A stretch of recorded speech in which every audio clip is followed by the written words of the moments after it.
listening to Throw the Podcast, brought to you by ThrowTheX.com, the very best in mediocre wrestling journalism. And now, your hosts, Jay Gunter and Ben Conrad.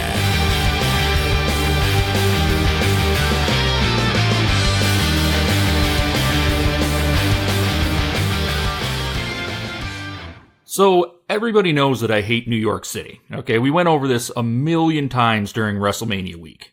You know, the people there are mean or sad. It's dirty. It smells funny. And the transportation is horrible. Like I hated getting around the city.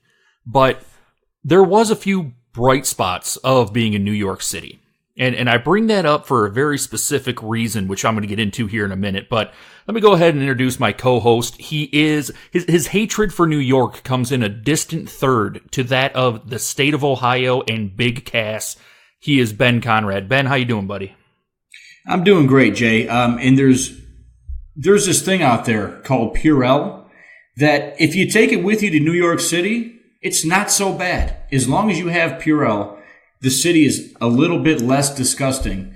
But I'm good, Jay. Glad you asked. Who else do we have on with us? And somebody very important. Yeah, that's what I'm getting to. You know, one of the highlights about us being in New York is everyone should know by now, we're part of the WrestlingNewsWorld.com family. You know, there's a lot of fun stuff going on there. They got backstage news. They have other podcasts, Smart to Death. I know they do a lot of results and things like that. And while we were at WrestleMania, while we were in New York for it, we got to do our first ever live podcast with one Thomas Fenton. And that was a milestone for us because today we have the man back. He after that debacle, he still decided to join us again. So without further ado, I would like to introduce you to one Thomas Fenton. Tom, how you doing, bud? Hey, I'm doing great, guys. Thanks for having me back. How are you? Oh, no complaints out of me.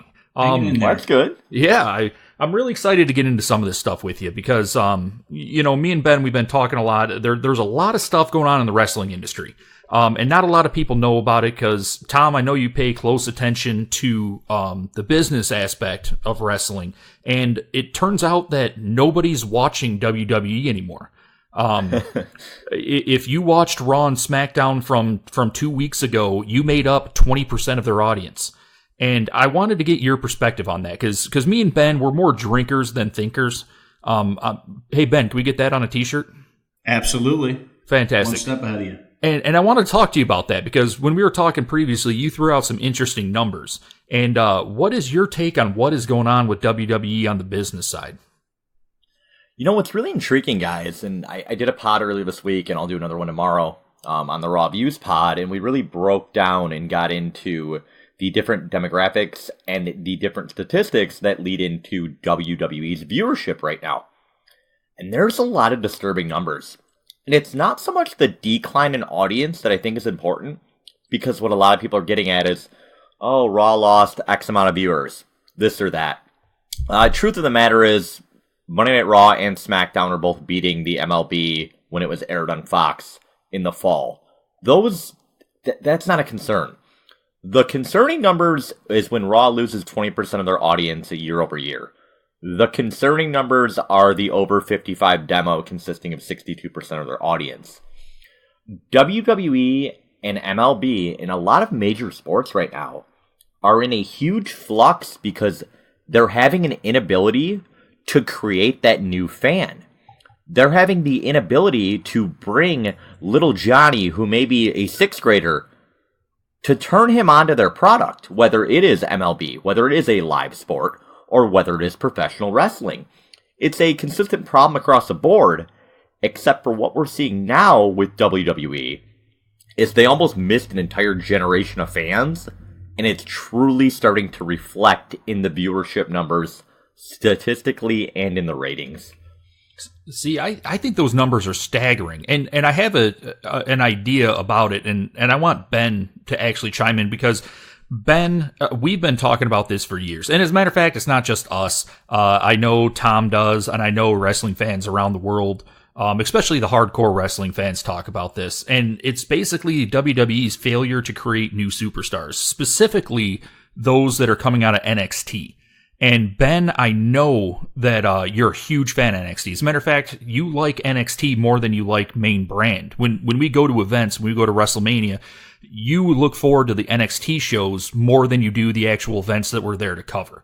Ben, do you think that has any reason, anything to do with why WWE is failing to create these new fans? You know, it's kind of a conundrum to me. Tom, let me get this straight. Did you say the demographic of 50 years of age and older makes up 62% of Monday Night Raw and Tuesday SmackDown's viewing audience? Is that right? No, that specific number of that percentage was a demo from Monday Night Raw from a week ago from this previous Monday. Okay. Whether that specific demo fluctuates, how much can it particularly fluctuate at that point? I think the bigger point of that is, and you bring it up, and it's staggering to you, obviously, and you'll get into your opinion in a moment. It's just, we have to start really looking at this audience that WWE's trying to capture, and they don't have any of it. What they have left right now are those fans that are lifers. They're the ones that are just, well, my brain is programmed to watch wrestling on Monday nights. I'm turning it on. Whether I'm fully focused or watching it or not is a completely different story. Right, and I would probably include myself in that, in what you just described. But Tom and Jay also. Now, let's say I took maybe a few months off wrestling. Okay, I'm on a wrestling vacation, and you told me that statistic, Tom, and you asked me why I thought that was. I would say, it's got to be, a month before WrestleMania season. They just brought Goldberg and Sting back and Hulk Hogan and The Undertaker and The Rock. They're bringing these old school guys back, Shawn Michaels, Stone Cold, I don't know. But the fact that this is last week's Raw you're giving me these statistics about, they haven't brought back any of these legends. As a matter of fact, I think they're doing a better job of bringing these younger guys up. Obviously, many of them, if not all of them, with no storyline, which, I'll complain about later. But I think there are more fresh faces on Raw now than there has been in the past year. So to read that statistic is really baffling to me. I'm not sure. Jay, any opinion on why that may be? I think you already mentioned it. They're bringing all these people up with no storylines.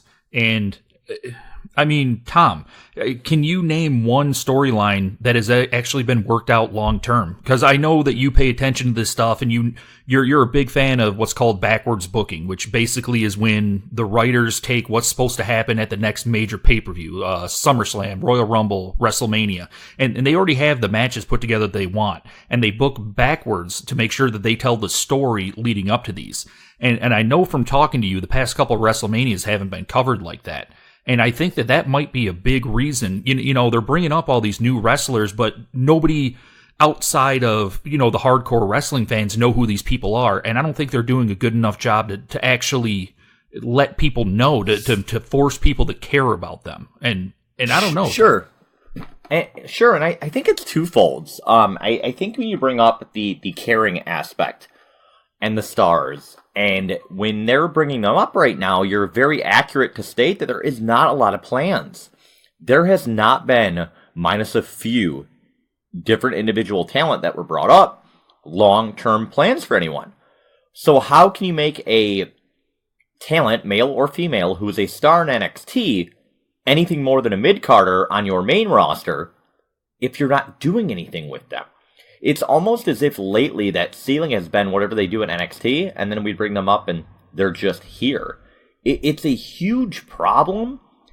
But as far as the booking goes, and you had mentioned that the backwards, WB has made a ton of changes backstage as far as producers and agents. They've removed a lot of people that were previously booking, either let go from the company or moved on to different positions.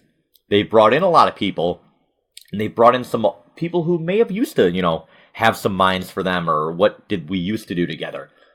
All those things being said, they are trying everything right now, except for trying to make this the most simplistic thing ever. It's professional wrestling. No matter what, no matter if they're a media company, they're a rights company, whatever you want to call WWE, it's still professional wrestling. The overconvolution of all the angles and everything is, I think, turning off a lot of people. Like, Ben, this past week on Raw, you had Braun Strowman, basically, storyline-wise, have another homicide on his hands, and he killed Sami Zayn. Sami opens up SmackDown. Like, for a fan who, let's say, age 12, little Johnny's watching, how are we supposed to explain this to him the next day? And not to mention, Sami Zayn ends up finding himself in a very important triple threat later in the night. Oh, absolutely. You're absolutely right, Tom. And I think that, everybody has kind of made a good point about the storylines, about the up-and-comers, about even, bringing back legends having something to do with this statistic that you read earlier, Tom. But I can't get over this 62%. I think while we're all kind of on the right track, I think, Tommy, you hit it right on the head when you said that it's because nobody watches Raw. Because to tell me that 62% of their viewers are 50 and over, I'd say you were smoking crack. But it makes sense when you think about it in this way. Tom, you had a great point. These 50 and overs these are wrestling fans that have no choice but to watch Raw. Like me. I'm only 30. But for example, I'll watch Raw one week. I'll call you or I'll call Jay and I'll say, guys, I ain't watching Raw anymore. This is ridiculous. I'm turning it off. I'm not watching next week. Then where do I find myself next week? I find myself in front of my TV watching all 3 hours of Raw, and the same with SmackDown. So, I think if Raw was doing, 4.5 million viewers like they were in the mid to late 2000s, the 62% over 50 would be a ridiculous number. But I think the fact that they're not getting any new viewers and they're keeping the old viewers, like you mentioned earlier, I think that has a lot to do with it.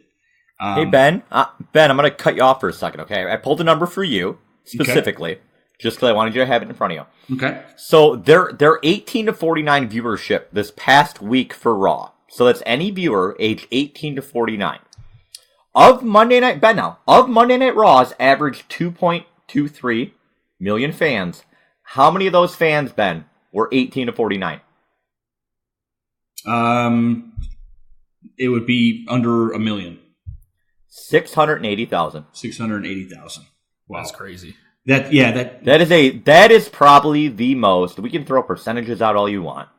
But if you're looking at the fact that 680,000 18 to 49-year-olds, male and female, watched that program, that is beyond telling. Right. I think, I think the way you explained it, I think the 50 and overs have always been there week to week for years. I just think that the 49 and below, I think they're just not there anymore. And that's kind of skewing the percentages. You're also not getting that 4.5 million viewership like we were years ago on a weekly basis. Now we're down to what, 2.2? Yeah, it's about the average at this point. So and I think that'll skew the numbers right there. Oh, it sure will. But look at it this way too. So, and Jay, look at it from this perspective as well. We see kids all the time. They're not really into live sport like we talked about earlier. They're super into their iPads. So when little Johnny, age 10, has the option on his iPad to touch the screen to make wrestlers move, he may be more interested. Little Johnny he's just not for them right now.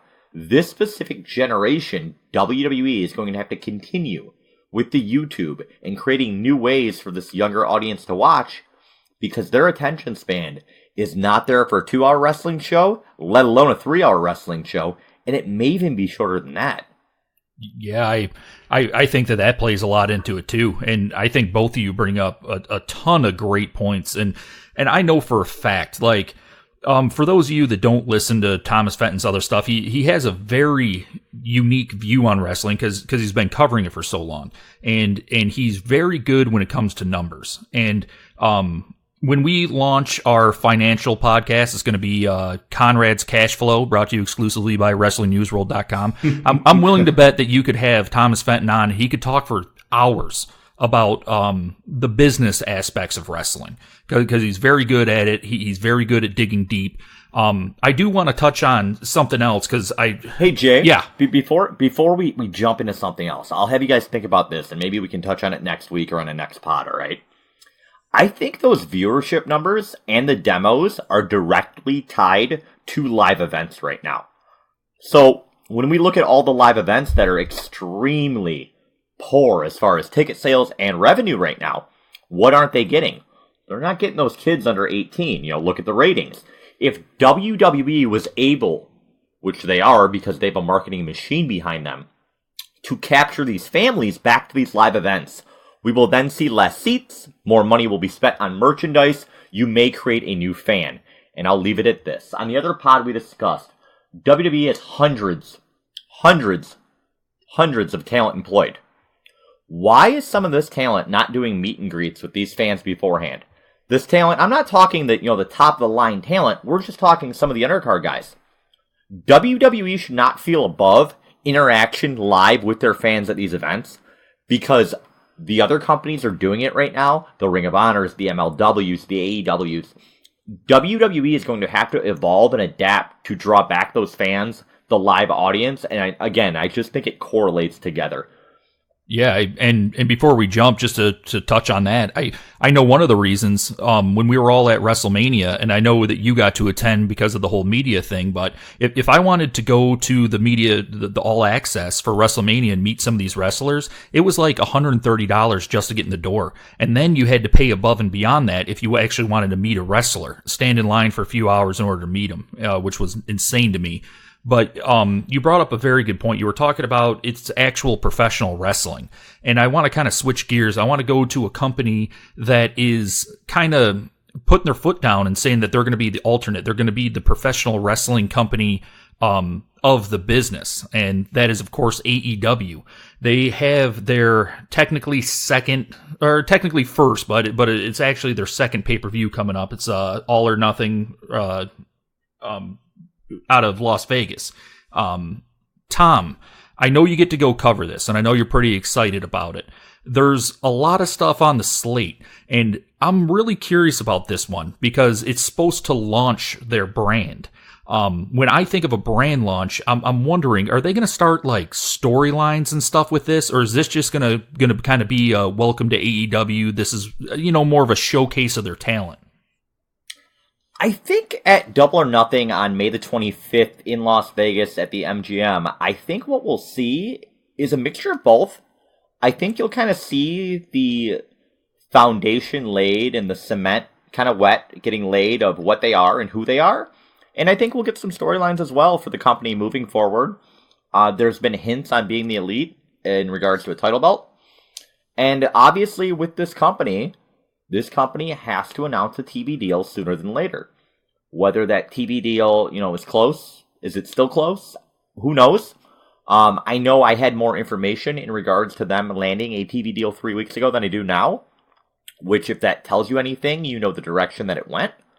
But who knows? I think that though, for the rest of fans who may not be diehards to get behind a new alternative wrestling company, they're going to need to announce that to make the rest of the community believers.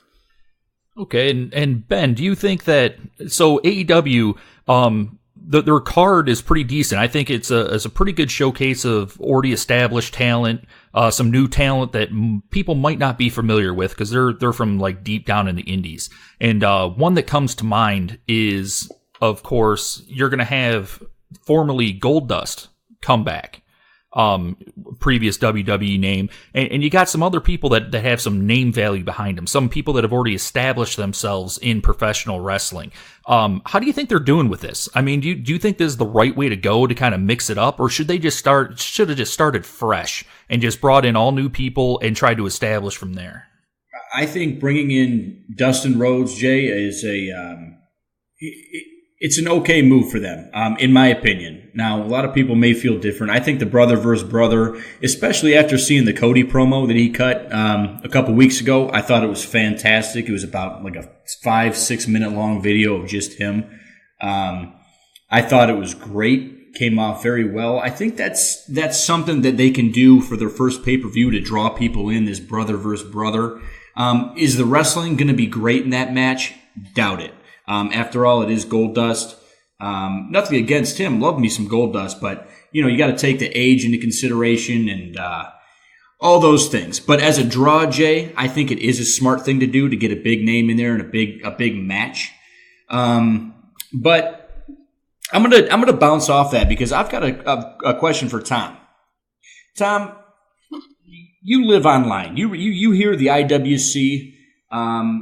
These are supposed to be smart fans. These are I like to compare them to Game of Thrones fans because there's always a theory. There are different fan theories. When somebody's unhappy in WWE, the IWC runs wild and says, God, I bet they're going to AEW. Dean Ambrose has a new promo, and he's got dice in the background, and he's breaking out of prison, and he's in Vegas. He must be going to AEW on the 25th. Tom, my question for you, and it goes a little bit off of what Jay said earlier. They're billing themselves as a wrestling company. Now, while I think the Goldust versus Cody Rhodes match is good for them, I think it's a good draw.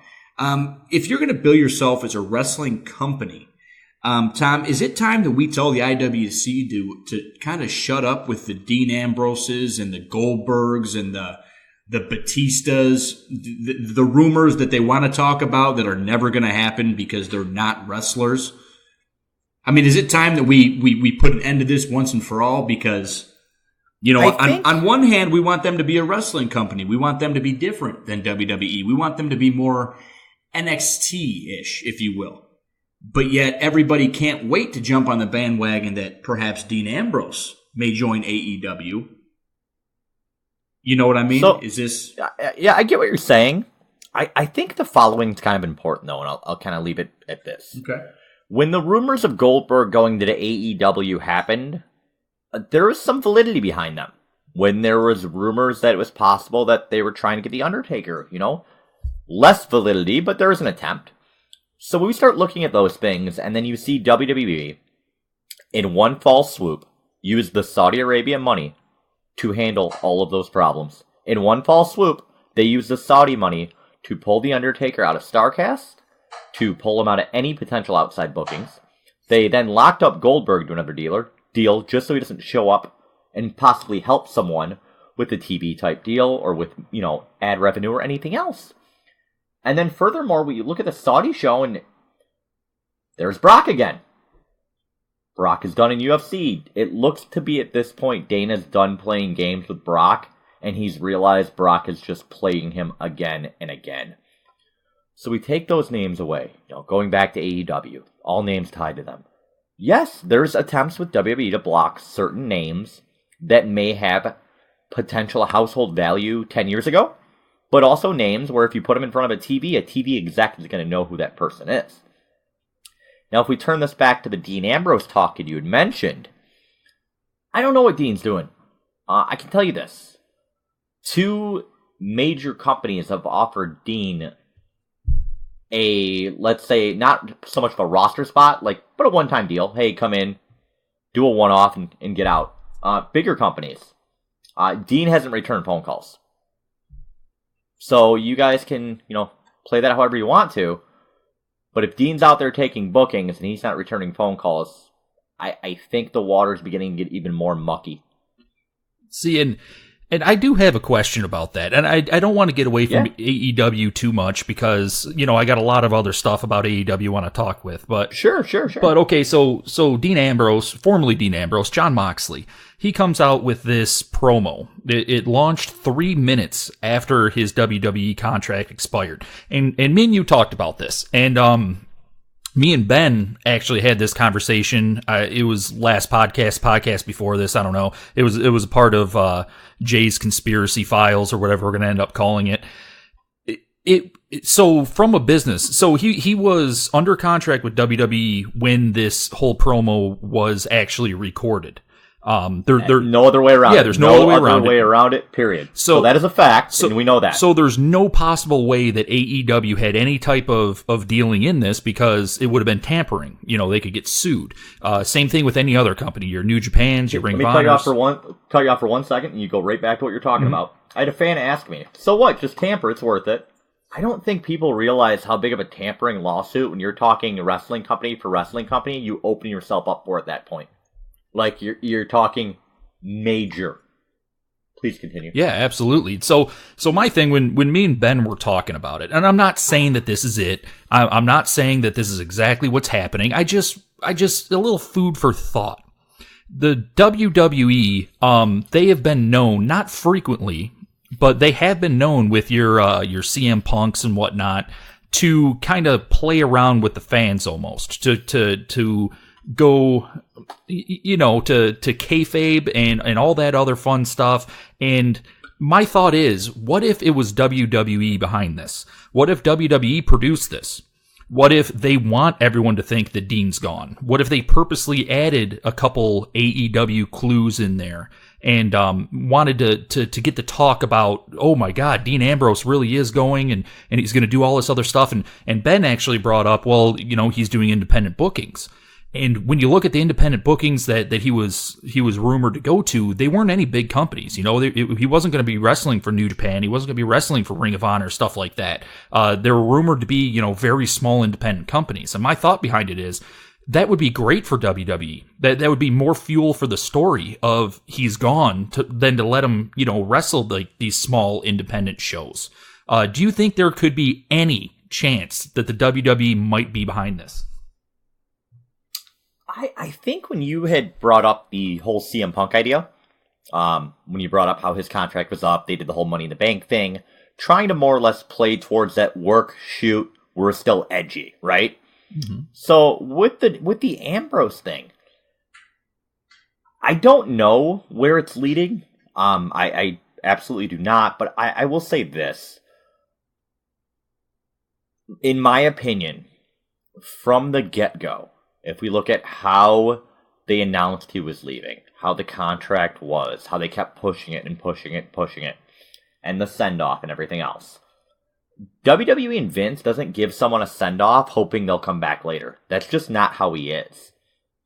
However, where I have a hard time understanding is WWE put all this money into the Dean Ambrose name, making that Dean Ambrose name as big as they could. So on the off chance it's a work, and somehow Dean, through negotiation obviously, changed his name to Moxley to kind of separate from the Shield, while I understand that, from a business sense, it's hard to justify that line cross at that point. Okay, and you know, I agree with that, and I know Ben was talking a lot about that. He mentioned a lot of what you just said. And Ben, could you give me a percentage? I mean, I know that there's a small part of you that thinks that this might be WWE. I mean, do you think it's still heading that way? 5%, I guess, if you want a percentage. There's not a very big part of me that feels like this is WWE. And Tom, while we're talking about Ambrose or Moxley or, you know, whoever you want to call him, Tom, the pros and cons, say this isn't a work. What are you're Jon Moxley right now? What are the pros and cons of you leaving the WWE? Because remember, he was leaving to take time off, to let his body heal. He was tired of the bumps, the bruises, the injuries, things like that. He wanted time away from the business. So for him to leave the WWE but stay in the actual wrestling business, especially the physical wrestling business, the in-ring stuff, is there more to this? More to him walking away? I mean, I know he had to have been making money. I couldn't even come close to predicting a dollar amount that he was making off merchandise, let alone his upside, his guaranteed money and his television money. But he had to have been making a pretty penny. You know, is he making more by taking independent bookings and maybe doing some independent autograph signings, things like that?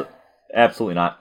So Dean, in 2017, was one of the top 5 highest paid guys in the company because of dates worked as well as merchandise revenue and live events. Wow. Dean was up there. That was 2017. I don't have the 18 numbers in front of me. So Dean was making a lot of money. And the only company that could offer Dean a comparable amount would be AEW. Those things being said, AEW, like we talked about, wasn't risking a tampering. But also, Dean could be taking these bookings as well, just to kind of show, hey, AEW wasn't my wink-wink plan, but they made me an offer, now I'm going. Ooh, that'd be kind of dirty. I kind of like that. I need for people out there to understand how deep this is going to go, though, if Dean signs with AEW, he is dead to Vince. Not like, hey, it's wrestling, anything can happen. No, he's dead to Vince. It means Dean was able to pull the wool over Vince's head, Hunter's head, Kevin Dunn's head. No, I'm just upset. I don't like wrestling. I want some time off. Yeah, incredible. Yeah, I totally agree, and I don't mean to rush you through these topics, but we don't get you on very often, and there's a lot of stuff that me and Ben come up with that we want to ask you about. And I've got a ton. I'm telling you, and sticking with AEW, so they have, I don't know if you want to call them their big name talent, but the talent that everybody knows about. So your Hangman Pages, your young, the Elite, your Young Bucks, your Kenny Omegas, Chris Jericho's. Sure. I want you. So Ben might be able to get out there and check out some AEW. He of course lives in Phoenix, which is like, I don't know, a 5-hour drive to Vegas. And if he gets some time, he was going to think about it. Ben is very good when it comes to main roster talent, NXT talent, and major, promotions, your New Japan Wrestling, stuff like that. Could you give him a talent to keep his eye on that some people like him might pass over? Maybe a talent that isn't well known to the major wrestling fans, but somebody that you should look at and say, man, this guy is going to be big in the next couple years. Yeah, there's so many companies out there with guys like that. But if we stick specifically to to AEW, one of the things, from looking on the outside, this is going to be Chris Jericho's first match in the United States, not under a WWE banner, in nearly 20 years. That's kind of crazy to think about, isn't it? That's crazy. That is crazy to think about, yeah. But, so Chris Jericho, Kenny Omega, which I believe is going to be likely the main event of the show, should be one hell of a match. Their first match was incredible. Jericho is probably in the best shape I have seen him in many, many years. When we see the AEW Double or Nothing weigh-ins, you will see, Chris Jericho is in the best shape he's been in. I think the guy, though, with probably the most star power, and I'm kind of going to stick to the Elite aspect of it, though, but I'm going to go Hangman Page. I think from a size, a physical standpoint of ability, as well as storytelling in the ring, he was one of the most improved wrestlers of the last 18 months, and he's only getting better, which is crazy. I think for me, if I was trying to turn a fan on to the product outside of the main guys, that's who I would tell him to look for. Okay. I always appreciate good advice, especially from you, Tommy. And actually, hearing these names, Hangman Page, obviously I'm familiar with Chris Jericho, Kenny Omega, Young Bucks, all these guys. But I'm gonna go through, now that you said that, I'm gonna look at some of Hangman Page's old stuff. I like to know where people come from before I start watching them. It gives you an idea of who they are, where they've came from, how they've evolved, things like that. Ben, let me tell you how Adam Page has changed. You were at a show in 2014 watching Adam Page at a Ring of Honor event, and he was probably that unnoticeable at the time that you didn't even notice him. Was I come that far? Was I there? You were there. Yeah. Whether the Miller Lights had kicked in at that point, I'm not sure. That's what I was going to say, Tom. Ben. I was physically there. I was physically there. Was that in Dearborn, Michigan, by chance? It was. Okay, was that Kevin Steen's send off? It was. Okay, see, I remember a little bit. I'm not that. It was only guys. a couple blackouts, right?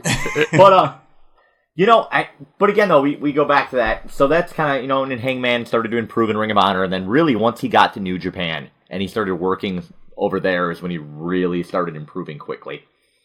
So you went over pretty much the all elite talent and who's going to really drive this show. And now what I want from you, Tommy, is I want you to give us the dark horse.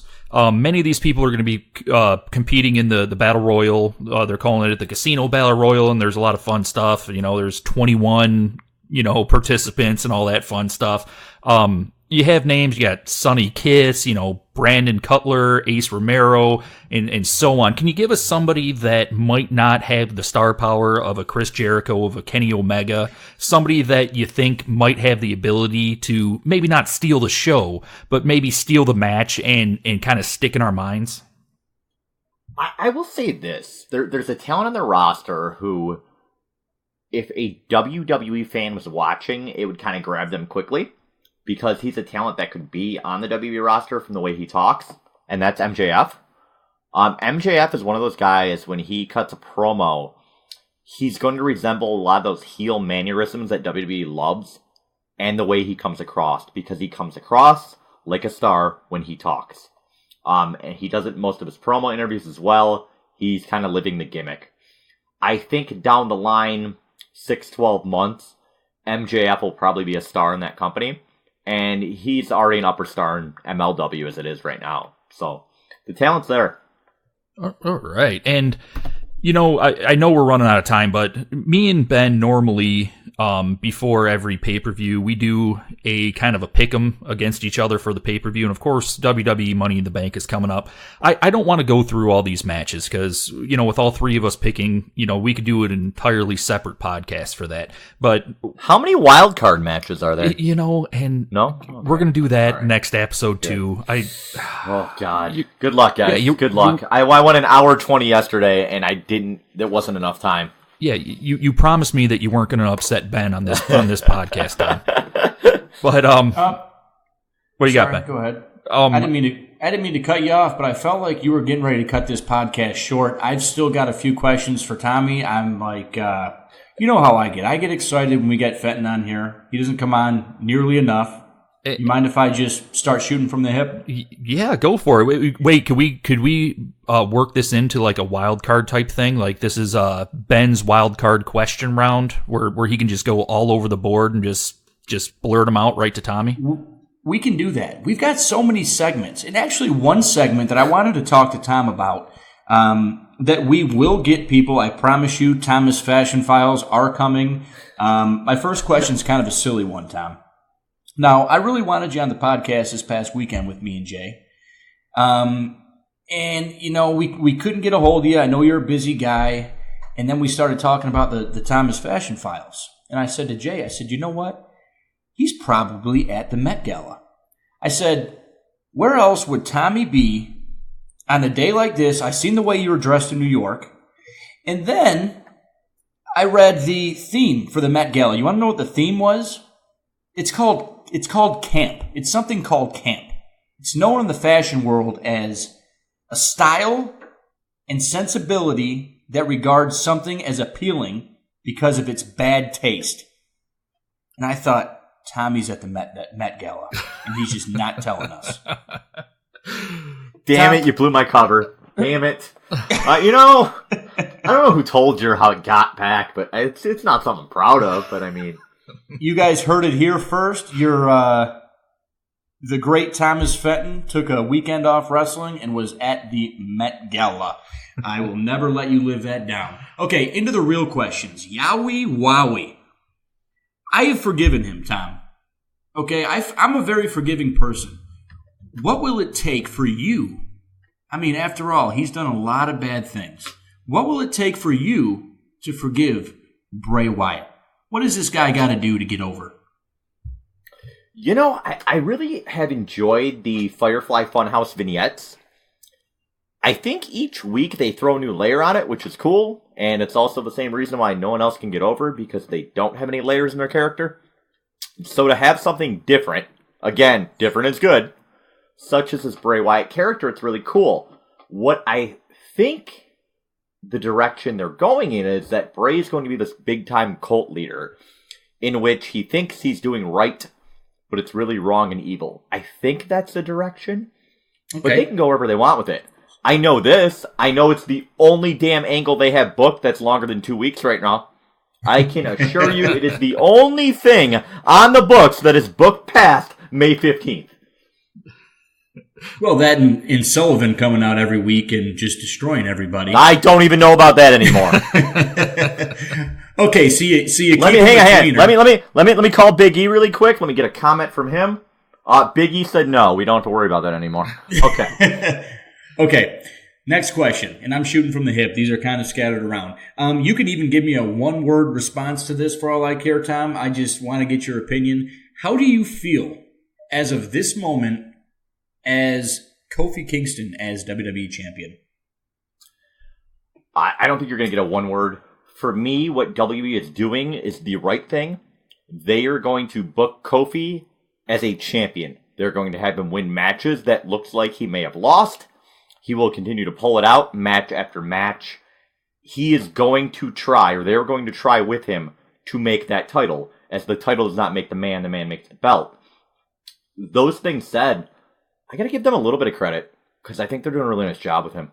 I think for as much hell as I've given him this week in regard to numbers and booking, I think they've done a really nice job with Kofi and the actual planning and booking of him as champion. Okay, I'd have to agree with you, especially, going clean over Daniel Bryan this past Monday night. And I think Kofi Kingston individually, I think he's doing a good job of, especially being without the New Day for a little while there. I know Xavier Woods is back, it always helps when you've got guys with you, especially when you've been in the stable for years.